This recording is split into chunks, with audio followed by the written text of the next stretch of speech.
Hello and afternoon. It's afternoon in Chicago. This is Alex. I wanted to quickly step in and provide a video to an answer I published on Quora today. If you are the founder, co-founder, marketer of a B2B startup, this is going to be relevant for you. So go ahead and watch this. If you are on Quora, you can follow the links and read the full-length response. The question is, what are some free or almost free daily marketing activities for lead generation for a B2B startup? So as always, a loaded question. The way I'm going to answer this is to break it up into two parts. I will talk about my views on how to generate leads for a B2B startup for free or almost free. And then I'll talk about a specific routine that I had yesterday that was focused on generating leads for a couple different scenarios.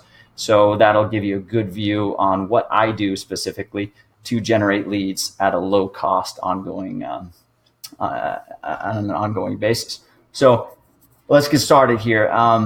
The first thing I'd like to set is the premise. So my views for B2B startups specifically, I believe that every B2B startup should have a thought leader in the organization.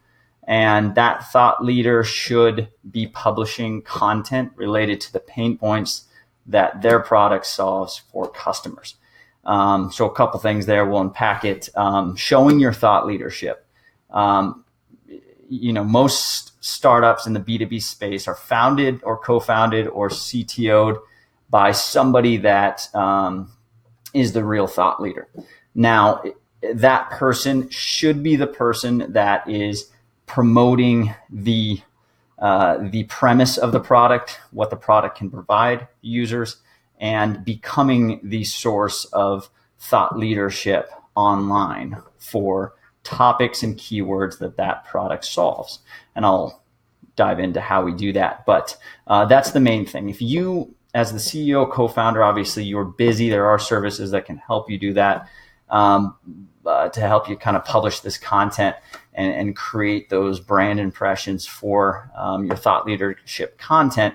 But if for any reason you're just not that person, even though you are the thought leader, you can't do it, task it off to somebody hyper motivated inside the organization that can be the link builder, that can become that thought leader, and that person will be super valuable for you and generating leads as you guys grow. Now, what does thought leadership content do for you? You probably recognize the value of thought leadership, but content specifically towards pain points that your customers are experiencing right then and there.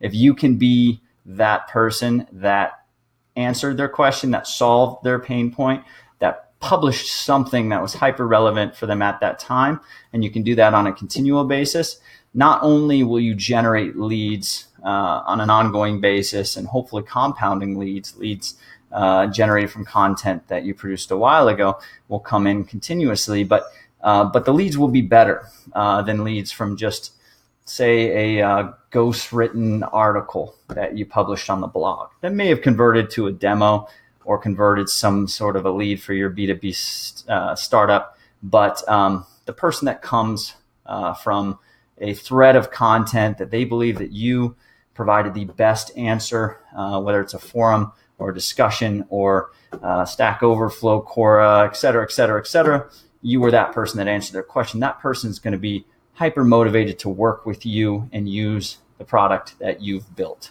So that's what I mean by thought leadership content. So creating those valuable leads, not just leads, but valuable leads. Now, where to publish and why to publish on those platforms. So my specific routine includes a few main platforms. I publish in a lot of places, but these three are essential for B2B specific lead generation. So the first is Quora. Quora, last I checked, it had 200 million plus monthly active users. What's great about Quora is not only can you publish for free, you can post blogs, posts, as well as answers and questions for free, but these questions, these answers, these blog posts, everything published on Quora is indexed. And that is not the case with sites like LinkedIn. LinkedIn has its other valuable propositions that I'll go into, but for Quora specifically, everything you publish on Quora is indexed. The links back to your site from the actual index content are no follow, so you don't get that link juice, but you do show up in search. And I believe I have one opened here, and I actually show this in the post as a screenshot, but I typed in free marketing activities for lead generation. For a B2B startup, it's obviously a long tail keyword that's in the title, but you see here that Quora showed up. And if you type in some questions, formatted searches that are questions, you can see Quora showing up all over the place for yourself. So SEO value for the questions that you actually answer, and also the extra factor there is that monthly active user base being huge. So part of Quora's platform is notifications to users that follow topics. So what I like to do is I like to pick out a topic that's specific to a pain point that my client's product, the company I'm involved in solves. This month, I've been heavy into B2B lead generation and cold emailing for a couple specific reasons. So what I have to do there is I have to go to Quora. I have to search the topic name that I would like to become the thought leader around, and I have to find questions underneath this topic that I can answer. Here are some latest questions. Not only do I find the questions, but I also find out how many impressions those questions are getting, and the top viewed answerer of this question, how many views do they have? And that's how I prioritize which questions I'm going to answer.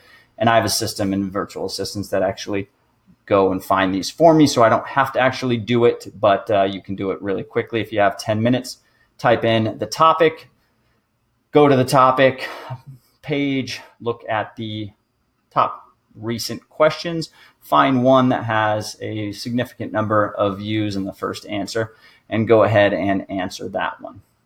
Now, once you have picked out a topic and you start your flow of answering, you do not want to keep that content specific to Quora.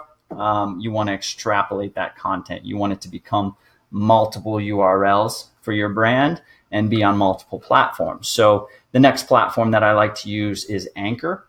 So this recording will also go on Anchor, and it will become an audio podcast. Anchor is a new platform backed by Google Ventures that I did not find an actual monthly active user count for, but what Anchor does, the technology, actually allows you to create free recordings using your phone or your desktop. You can invite co-hosts to your Anchor podcast simply by inviting them through your contacts. And when the recording is done, you have the chance to edit it right then and there. If you publish it, and when you publish it to your Anchor podcast, you've got your own URL. It automatically syndicates to, I think, 8 different podcast directories, iTunes, Spotify, et cetera, which is where the real value is. So now all of a sudden your one recording is on 8 podcast directories. Now you see here a screencast. I'm also going to be publishing this on YouTube. I don't want to talk about YouTube, but I will go ahead and publish it on YouTube as well. So that's another URL.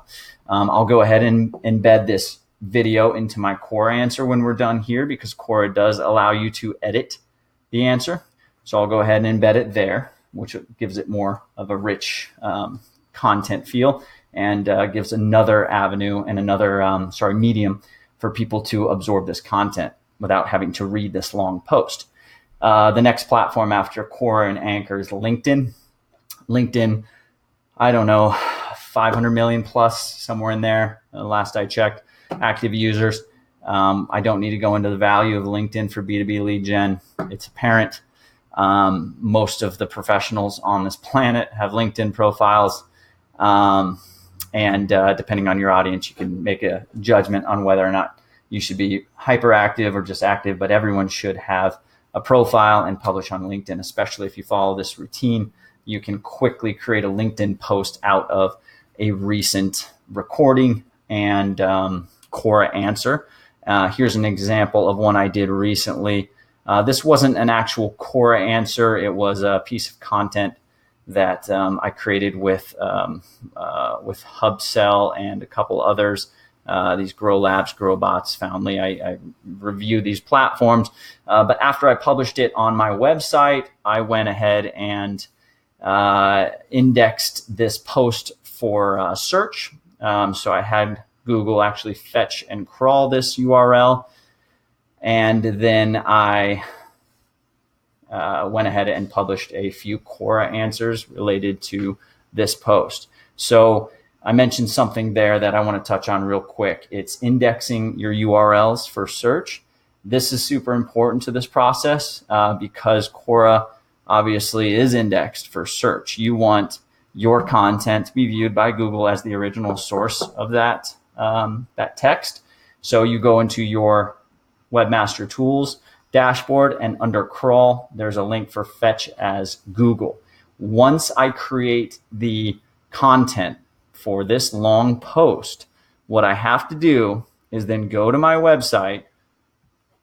I have a WordPress blog, so you see my CMS here. I have to upload the content directly to my CMS as a new post, title it, publish it, grab this URL, the URL for this new post, which is the answer that we're answering right now.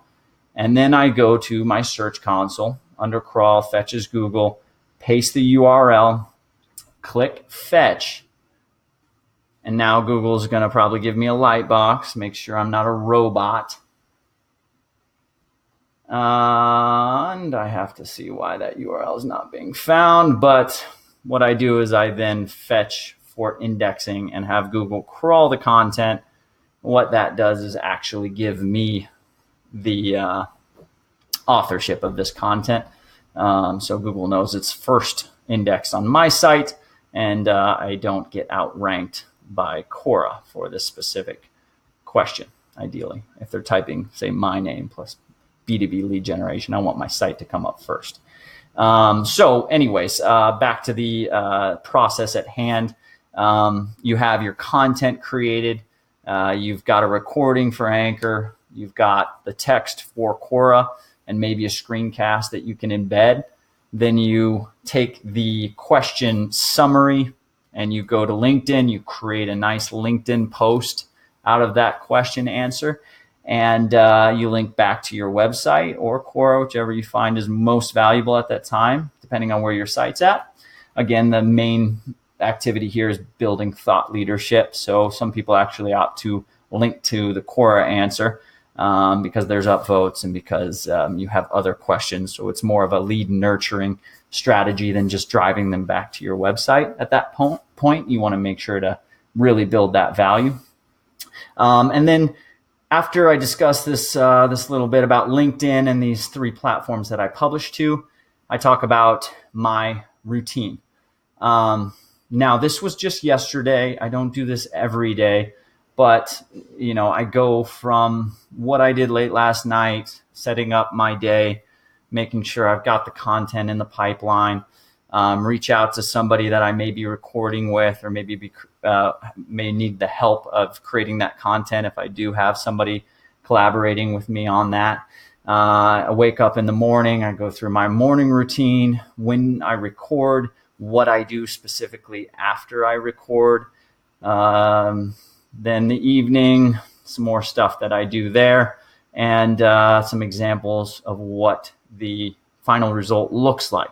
So I think this video is very good, for showing some examples of kind of what I do and how I do it. The audio may be valuable too, but definitely try to watch the video. And if you have the time, read the step-by-step, play-by-play of how I executed this process yesterday. And I think that's a really good indication of how to generate B2B leads for a startup. So go ahead and check that out. I hope you liked it. And feel free to listen to the other episodes in this podcast, or watch the other videos, or read the other posts that I've done recently. Most of them are related to B2B lead generation. Thank you.